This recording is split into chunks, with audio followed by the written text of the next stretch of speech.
Amém? Eu ia deixar ela à vontade. Não, pode orar então. Então tá bom. Você pode se colocar sobre os pés? Estende suas mãos para cá.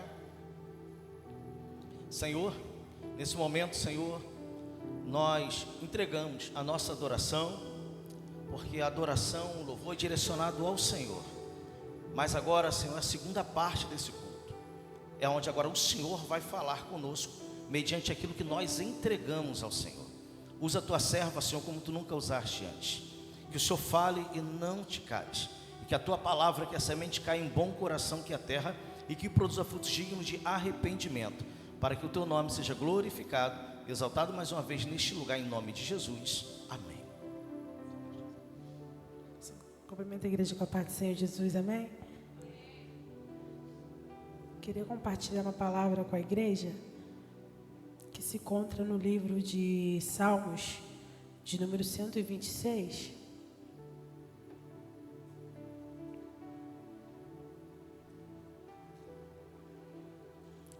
Desde já eu quero agradecer ao pastor, primeiramente agradecer a Deus, né, por estar aqui, o pastor Cristiano pelo convite,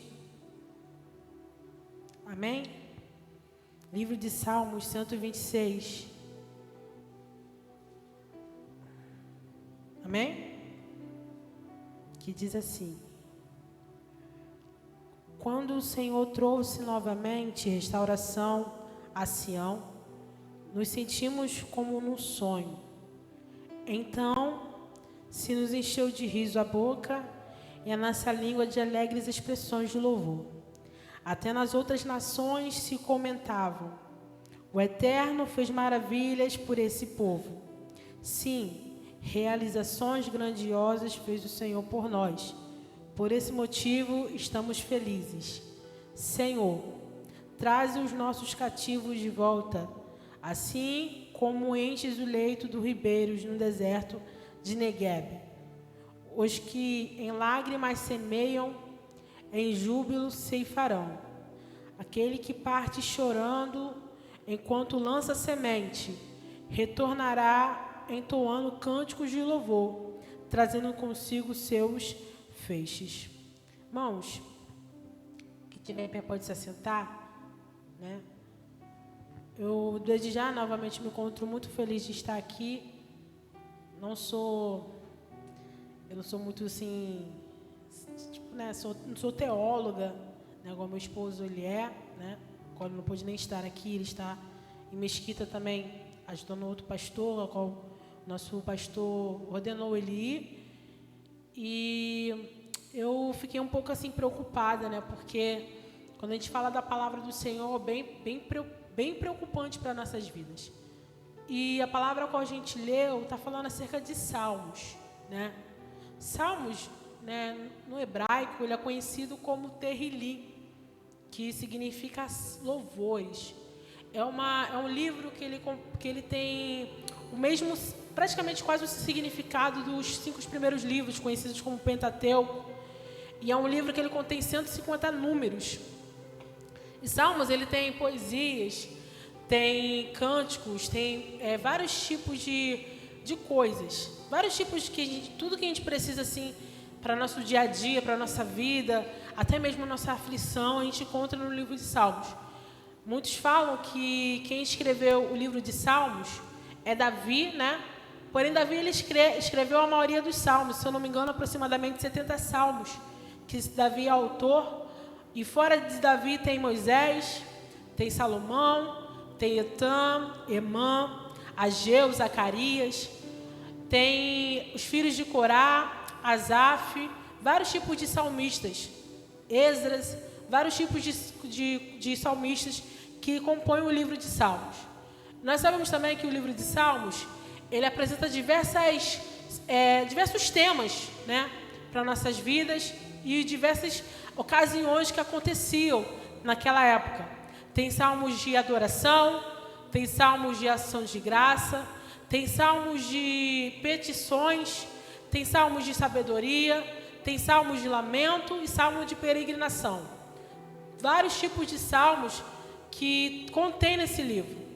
Só que o Salmos ao qual a gente leu, ele vai falar acerca de uma oração, ou um cântico, ou um louvor de consolo. Quando falamos de consolo, irmãos, é para quem às vezes está aflito, alguém às vezes está preocupado, ou alguém às vezes está passando por uma dificuldade em sua vida, perda ou algo parecido. E às vezes a gente vê, né, pessoas sendo consoladas, né? Aí isso acontece muito quando tem pessoas que às vezes ela entra em luto. E a gente sempre dá uma palavra ali quando tem uma pessoa que perde um ente querido, a gente fala, Deus, que Deus conforte o seu coração. E o engraçado é que o salmo que a gente leu é um salmo de peregrinação. É um salmo de um povo que conhecia a palavra do Senhor.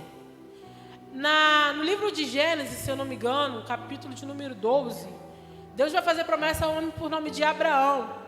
Deus vai dizer para Abraão que ele tinha uma promessa na vida de Abraão. Abraão, o seu pai, ele era um homem que tinha uma loja, né, que vendia ídolos, vendia coisas.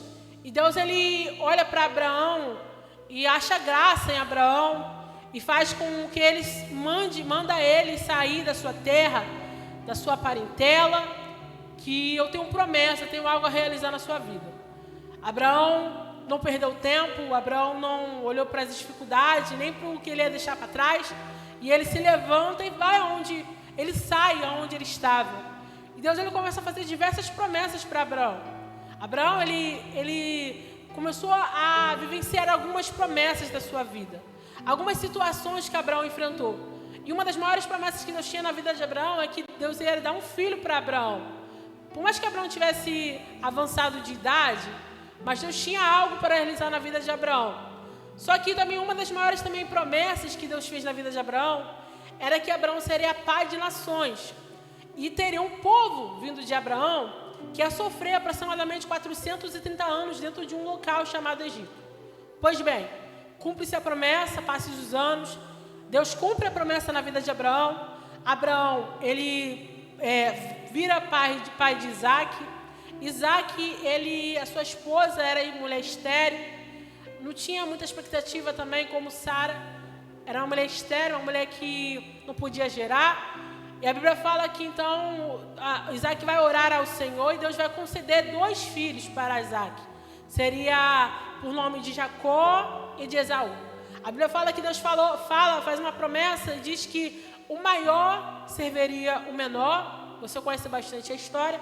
E Jacó, ele vai ser um homem que vai vai ser um homem que vai se aperfeiçoar, ou melhor, possuir a primogenitura de seu irmão, que era Esaú.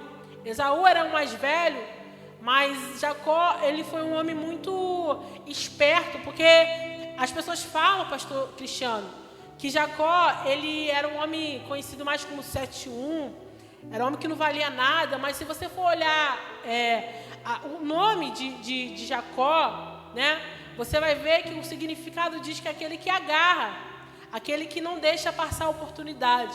Jacó, por mais que ele tinha um pouco de mal fama, que a gente bota muito, só que ele fazia com que a promessa, ou seja, ele procurava fazer com que a promessa do Senhor se cumpriria na vida dele. E isso aqui é muito interessante, porque às vezes a gente tem uma promessa de Deus na nossa vida, porém a gente não faz por onde essa promessa ser cumprida na nossa vida. Não faz por onde de nós alcançarmos aquilo que Deus nos prometeu. Pois bem, passa-se os tempos e Jacó, ele vai gerar um homem por nome de José. Você conhece a história. José, ele vai ser vendido, vai entrar dentro do Egito, vai passar por diversas situações, e uma delas vai ser que a mulher de Potifar se engracia com ele. Ele vai fugir, né? E mesmo assim, ele fugindo da mulher de Potifar, a Bíblia fala que ele vai ser acusado e nisso ele vai ficar preso. Deus exalta José, Deus, ele faz com que cumpra a promessa, cumpra as coisas que José estava precisando. E dali suas famílias vão para o Egito, e você conhece bastante a história, eu não quero muito me ater a isso. E vai se cumprir no capítulo, se eu não me engano, de Êxodo, capítulo 2, o que Deus tinha feito na vida de Abraão, o povo dentro do Egito. A Bíblia diz que cresce um povo, cresce uma nação dentro do Egito. E vai morrer um faraó, vai se levantar um faraó naquela época, a qual não conhecia o Senhor, a qual não sabia de nada do Senhor que fez com aquele povo. E e vai começar a afligir um povo de Israel, a qual vai se tornar um povo grande. A Bíblia fala que Faraó, ele começa a fazer as coisas, começa a botar pesos, cargas pesadas na vida daquele povo. E a Bíblia fala que o intuito de Faraó era fazer o povo parar, era fazer o povo estacionar, porque o povo crescia muito. E ele ficou preocupado que se o povo cresce muito, daqui a pouco vai se juntar com outra nação, nossa inimiga, e vai vir contra nós. Então vamos botar cargas pesadas, vamos começar a afligir o povo. Só que o que me chama a atenção nesse texto é que quanto mais Faraó se levantava contra aquele povo, quanto mais Faraó se levantava para afligir o povo continuava crescendo na presença do Senhor. O povo continuava se fortificando na presença do Senhor. Ou seja, o intuito de Faraó é fazer que aquele povo parasse de crescer, parasse de avançar, parasse de progredir.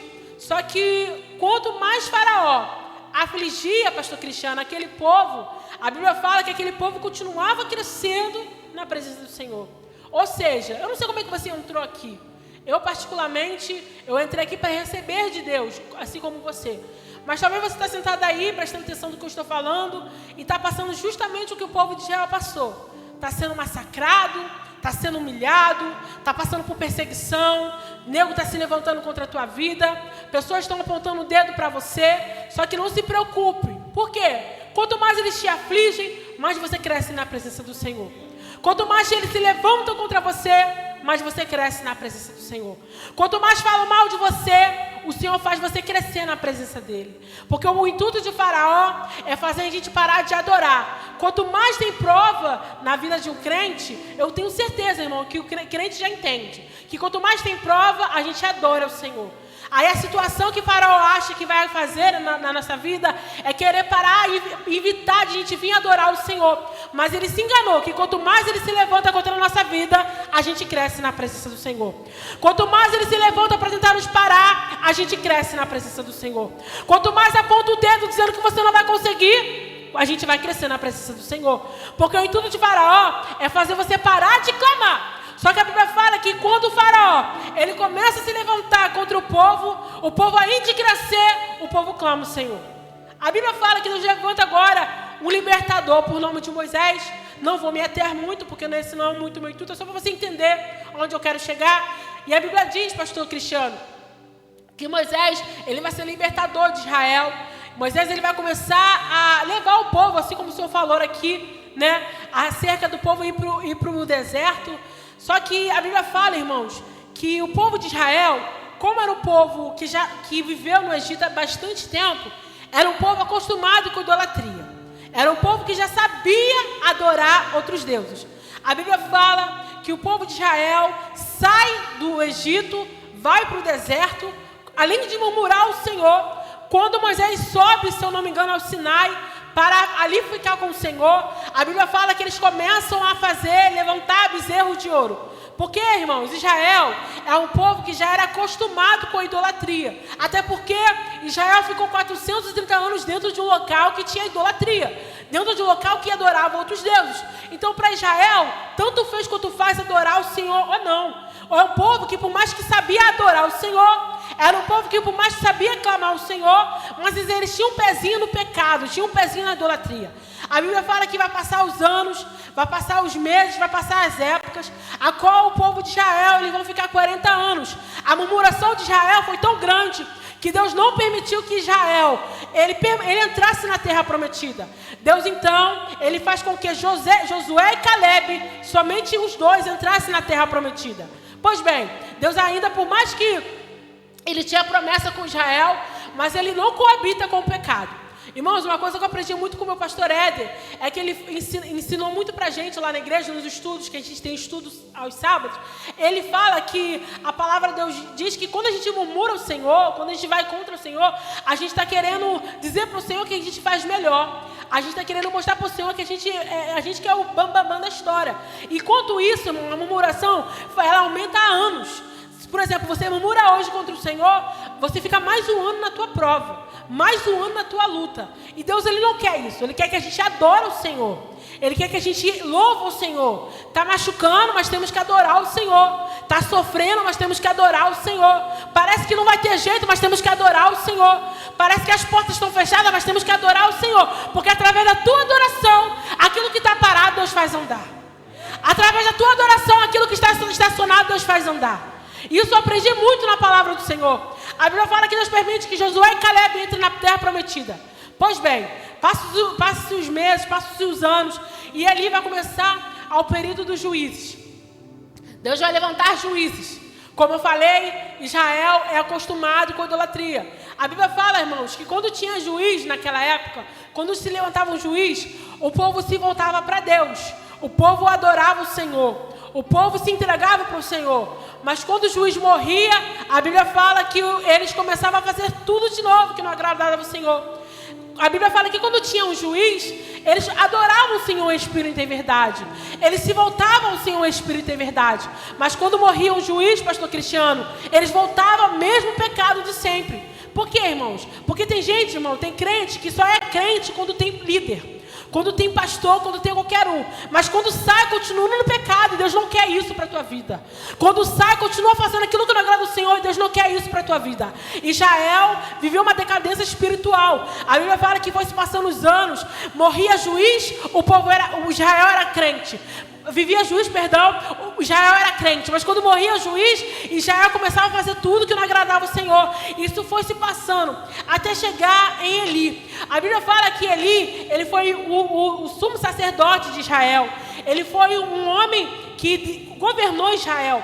A Bíblia diz que ele começou também a meio que se voltar para as coisas ruins da palavra do Senhor, contra a palavra do Senhor. Quando tinham seus filhos, que eram Ofni e Finéias, eles faziam o que bem desagradava aos olhos do Senhor. Eles eram sacerdotes, mas para eles também tanto fez quanto tanto faz. Eles não levavam a obra de Deus a sério. Eles viviam uma vida de prostituição, eles viviam uma vida de roubo dentro da casa do Senhor. Deus já tinha dito que ia destruir a casa de Eli por conta disso. Ele era um sumo sacerdote, ele era um homem juiz, governador em Israel. Só que ele era um tipo de sacerdote, era um tipo de homem que ele tinha autoridade com todo mundo no templo. Mas dentro da casa dele ele não tinha autoridade. Ele tinha autoridade para acusar, até mesmo a Bíblia fala que ele julga Ana, quando Ana estava orando ao Senhor, só mexendo os lábios, e ele tinha autoridade para falar com Ana à vontade, mas quando era dentro da sua casa, ele não tinha autoridade. A Bíblia fala que Ana, ela orava, todos os anos subia um Siló, todos os anos adorava o Senhor, pastor Cristiano. E o mais engraçado no texto de Ana, é que a Bíblia fala que Ana, ela tinha uma mania de pedir muito ao Senhor, porque Ana, irmãos, ela começou a ser afrontada por Penina. Penina ela podia gerar, Penina podia dar filhos, mas Ana não podia, e você conhece muito bem a história. Ana, ela teve essa mania de começar só a pedir para o Senhor. Ela orava o Senhor para ter um filho, porque ela precisava de um filho. Só que a Bíblia fala que Ana, pastor Cristiano, ela não gera. Ela não tem um filho dela. Por que, Fabi, ela não tem um filho dela? Porque Ana era meio egoísta espiritualmente. Ana, ela não gerava, não tinha aquilo que ela desejava, porque ela só pensava nela. E a Bíblia fala que Ana, quando ela pensava nela, ela não gerava aquilo que ela queria. O desejo do coração dela não era alcançado, porque Ana pensava muito nela. Ana queria ter Samuel, não para dizer que ela podia, mas sim para mostrar para a Penina que ela podia também.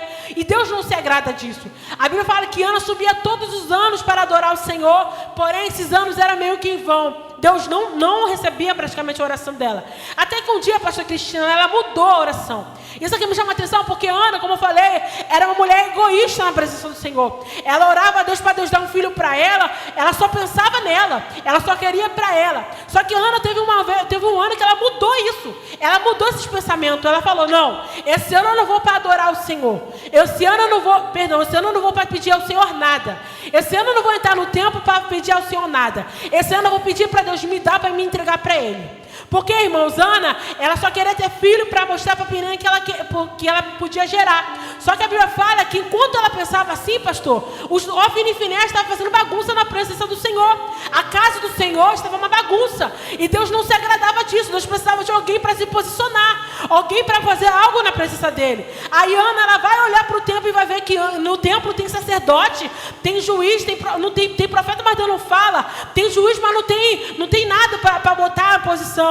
Tem até sumo sacerdote, mas acabou a autoridade, acabou tudo. Aí ela começa a voltar, a mudar a opção. Senhor, se tu me der um filho, eu vou entregar na tua presença. Por quê, irmãos? Por que eu estou falando isso? Porque às vezes, irmãos, a gente só vem aqui para pedir ao Senhor. Senhor, eu quero.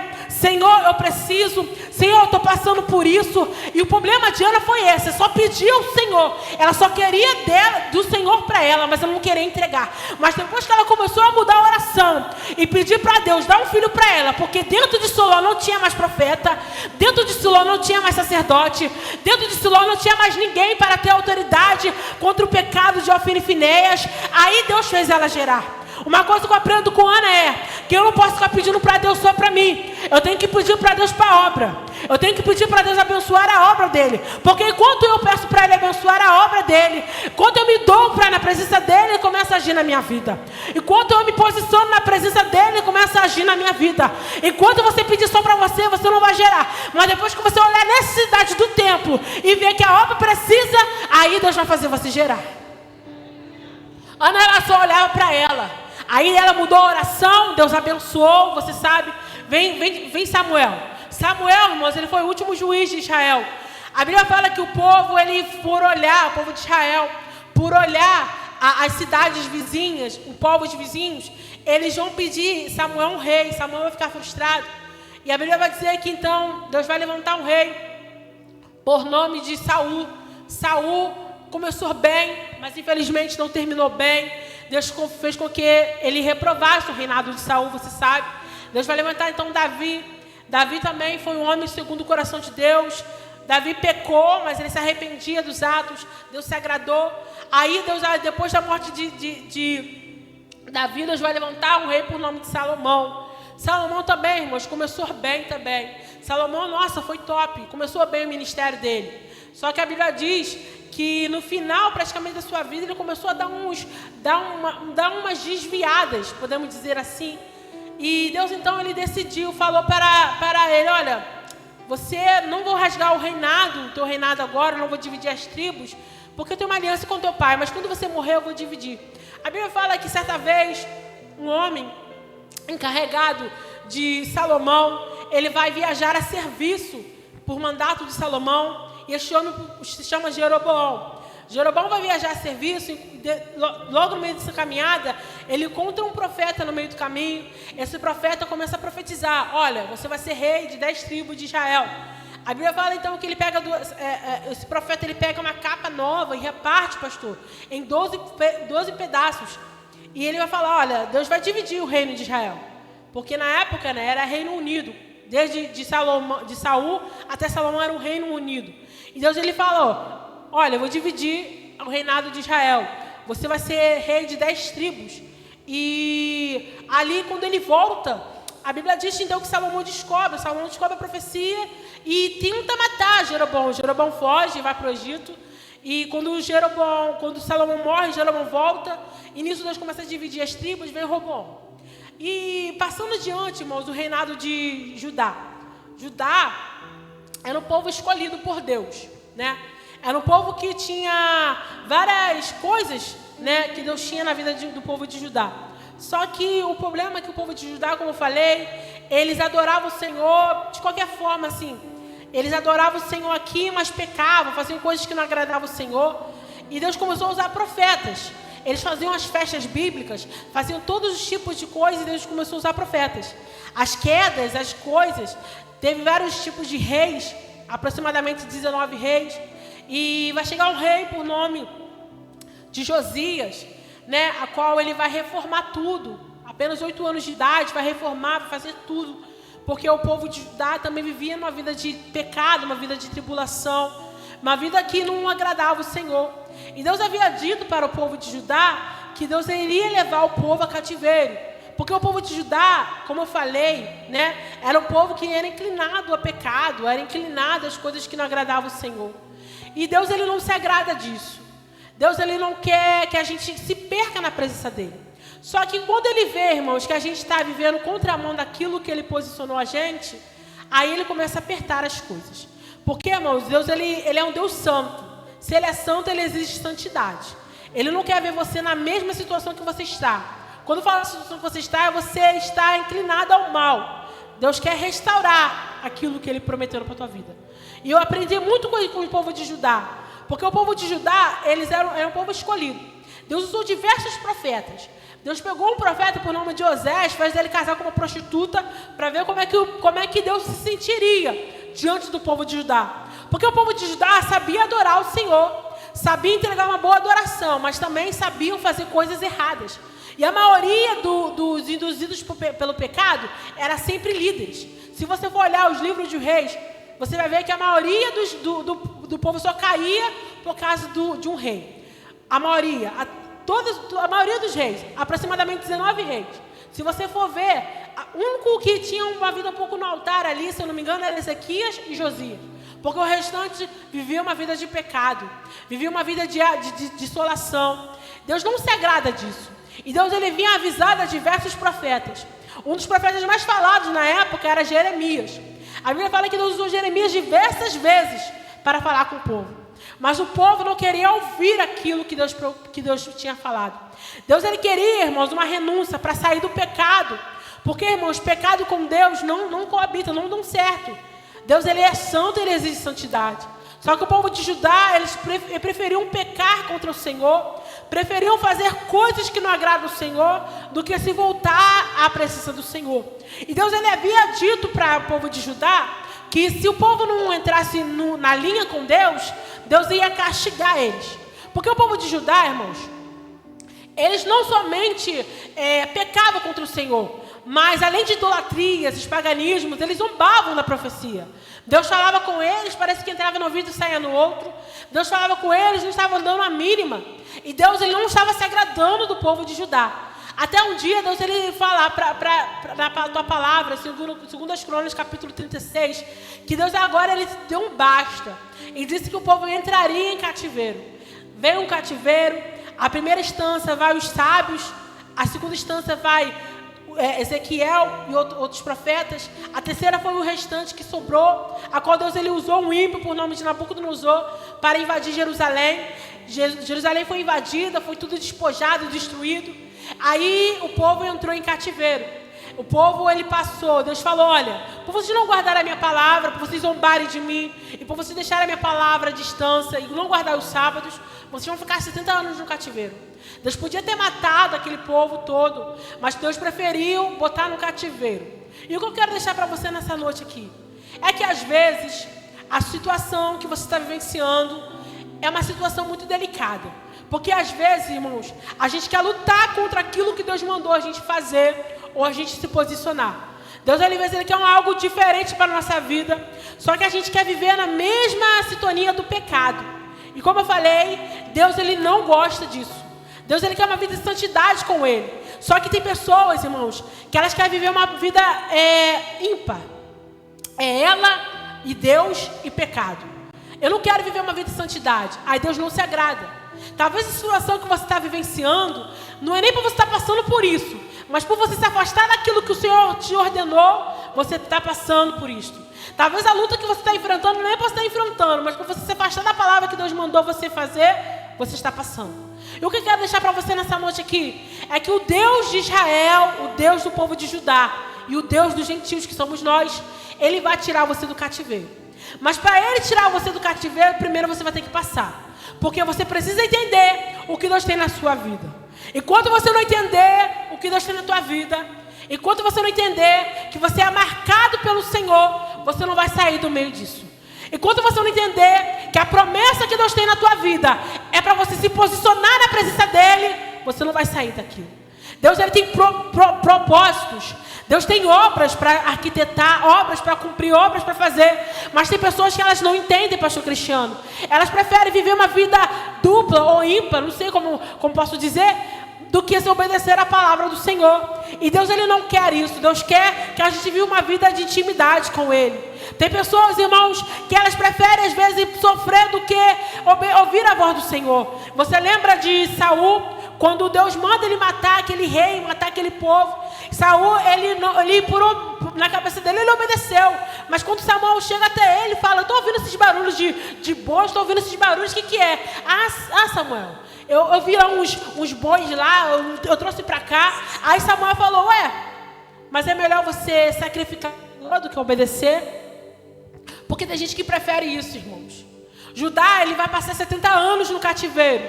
Deus, ele vai permitir Judá passar o cativeiro para entender o que Deus tem na vida deles. Porque se Deus te chamou, se Deus te elegeu, se Deus te levantou, você não tem escolha. Você não tem para onde correr. Você é marcado por Deus. Você é marcada por Deus. Ah, mas hoje eu não quero fazer. Não, você tem que fazer porque você tem um chamado. Deus, ele permite nem que você faça, como ele fez com Jonas, entrar na barriga de um peixe grande. Mas você vai ter que fazer o que Deus te mandou e acabou.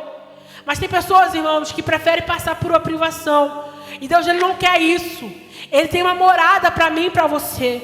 A Bíblia fala que enquanto o povo de Judá não entendeu, não compreendeu, não começou a entender que fora do cativeiro era outra coisa, Deus falou: não, vai estar para o cativeiro para entender o que eu quero.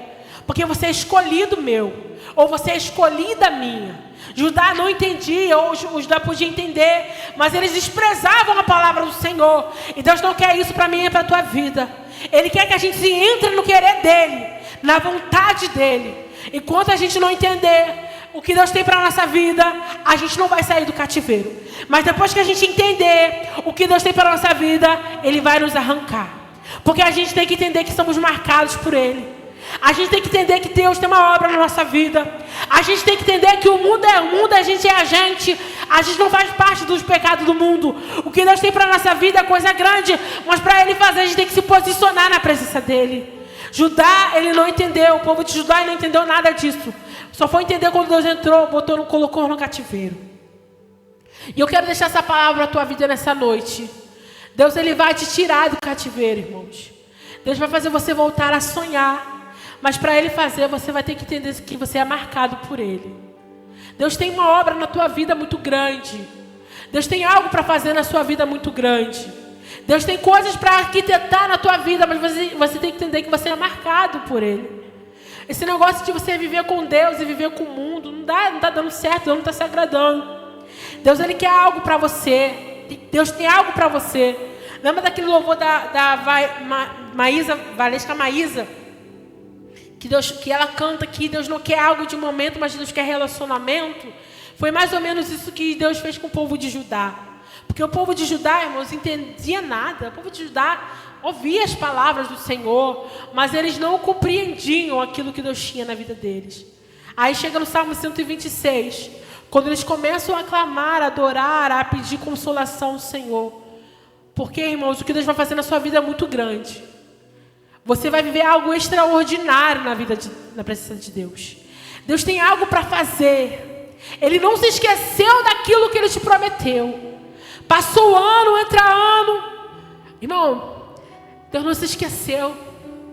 Eu tiro por mim. Se falar de exemplo de desobediência, sou eu. Pensa numa pessoa que não gosta disso aqui, não gosta de pregar. Porque, irmão, pregar, irmão, é difícil.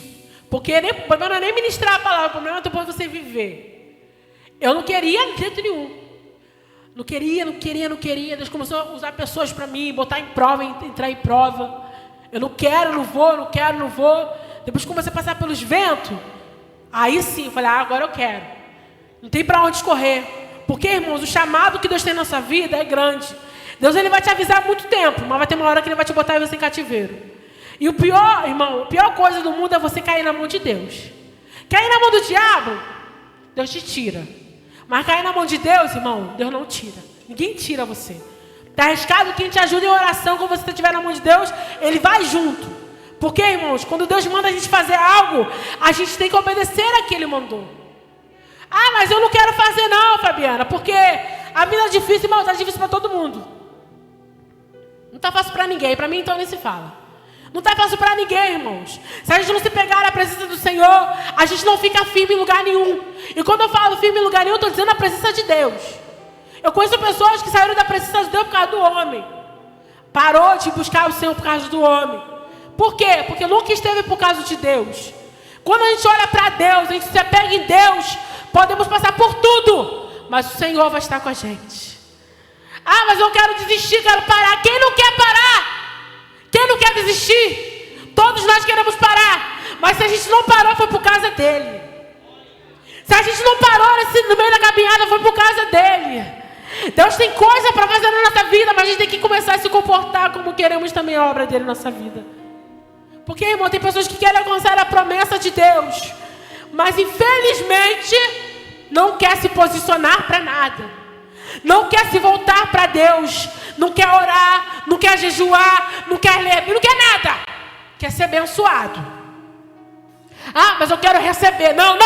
Deus quer te usar para você também ser doador na obra dele. Porque Judá só entendeu isso no cativeiro. Só entendeu quando ficou lá na mão de Nabucodonosor sofrendo 70 anos. Porque não compreendeu o que Deus tinha na vida deles. E Deus quer uma vida, quer que você compreenda o que Ele tem na tua vida. Ah, mas está doendo, Fabiana. Ah, mas está difícil, mas se apega em Deus, que Ele tem algo na tua vida. Ele procura, irmão, Ele procura pessoas, além de adoradoras, pessoas que são marcadas por Ele. Pessoas que têm obra. Irmão, eu vejo pessoas que Deus tem obra, mas preferem se perder. E Deus não quer isso. Deus não coabita com isso. E Deus também não se agrada quem bota a mão na arada e olha para trás. Ele quer pessoas que se procuram adorar Ele em espírito e em verdade. Ele quer pessoas que se voltam para Ele. Você lembra de Mateus capítulo de número 8? Quando Jesus estava descendo do monte. A Bíblia fala que vem um leproso e pede a Deus, pede Jesus para ser curado. Mas antes de ele pedir a Jesus para ser curado, ele adora Jesus. Às vezes a gente quer muito receber, mas primeiramente temos que adorar o Senhor. Irmãos, Judá, o povo de Judá, o povo escolhido, o povo que Deus levantou, Deus fez promessas, até sabia adorar o Senhor, até sabia fazer algo para o Senhor, mas não sabia sair do pecado. Aí Deus permitiu o cativeiro, Deus permitiu que eles ficassem ali no cativeiro, pela humilhação ali, passando as coisas. E eles começaram a reconhecer que há um Deus somente na face desta terra. E eu quero dizer para você nessa noite, que você é marcado pelo Senhor nessa noite. Deus tem obra na tua vida, Deus tem algo de melhor para fazer na tua vida. Mas primeiramente você tem que entender o que Deus tem para a tua vida. Você tem que se voltar para Ele. Porque, irmãos, Ele quer uma intimidade com você. Ele quer que você se volte para Ele. Ele quer que você se entregue para Ele. Ele quer que você se prostre para Ele fazer o que você precisa. Enquanto você não entender o que Deus tem para a tua vida, você não vai sair desse cativeiro. Mas quando você começar a compreender o que Deus tem para a tua vida, Ele vai te tirar desse cativeiro. Porque você, além de marcado, Deus tem promessa na tua vida. Deus tem libertação para a tua casa. Mas para isso você tem que se posicionar. Tem que preparar, tem que buscar a presença dEle. Esse negócio de você ficar na igreja hoje, amanhã sair, Deus não quer. Deus quer uma intimidade com você. E para ter intimidade, você tem que sair desse pecado, assim, dessas coisas que não agradam o Senhor. Tem pessoas aqui, mas eu creio que o Senhor vai fazer manifestações na vida dela. Deus vai mudar o quadro dela, vai mudar o quadro dele. Mas para isso você tem que se posicionar na presença dEle. Ele tem obra na tua vida nessa noite. Ele tem algo para realizar na tua vida. Eu quero estar orando por você. Fica de pé comigo.